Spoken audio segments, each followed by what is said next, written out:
Salut les critiques, me revoilà pour une sélection roman cette fois-ci. Je vais commencer par du polar et par Yann Manouk. Vous le savez, Devil Dagger était mon coup de cœur de l'an passé. Le roman est sorti en poche et en grand format. Nous voilà avec la suite et les aventures de notre inspecteur mongol préféré. C'est toujours aussi bon, toujours aussi passionnant. Donc Yann Manouk, le deuxième est chez Albin Michel, le premier vient de sortir au livre de poche. On va continuer avec Stephen King qui avec Monsieur Mercedes nous signe, je crois bien, son premier thriller. On va suivre l'histoire d'un flic à la retraite qui va se confronter à une sorte de psychopathe dont la passion est de foncer dans la foule avec sa Mercedes. Enfin, un troisième thriller, pour moi, sûrement le grand thriller de cette année.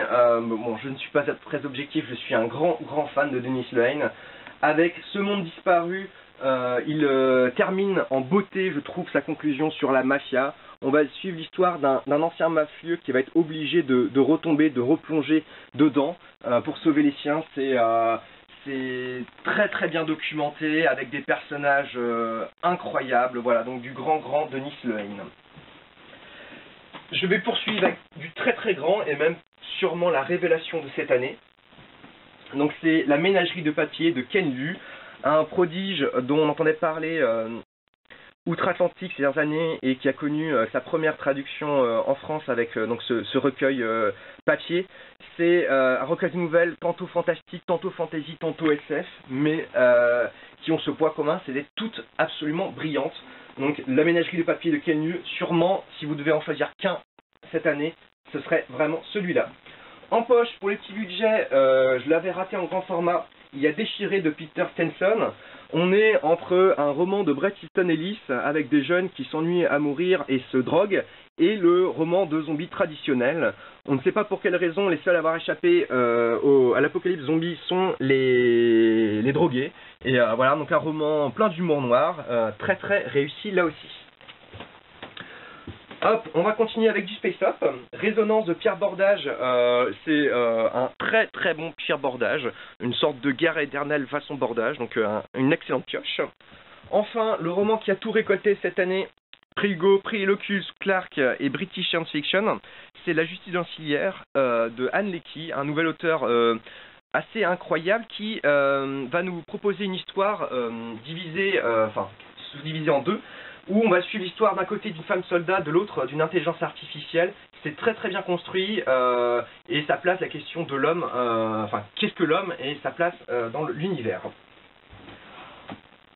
Hop, je vais poursuivre avec de la SF russe et l'auteur de Métro 2033 qui propose avec Futur un roman d'anticipation où l'humanité recouvre totalement la planète, il n'y a pratiquement qu'une seule ville, qui plus est la population, l'humanité a atteint l'immortalité, et donc on va suivre quelqu'un qui travaille dans le contrôle des naissances, convaincu de sa cause, qui va parfois éliminer certaines personnes. C'est de la entre anticipation et dystopie, c'est un très bon cru, donc Futur de Dimitri Glukovsky aux éditions de La Talente.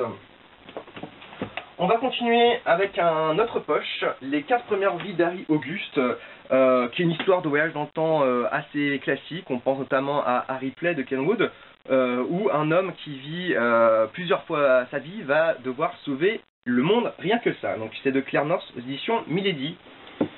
Et enfin, je vais continuer avec le deuxième du Bâtard de Kossighan. Vous le savez, le premier a été un immense coup de cœur pour toute l'équipe de critiques.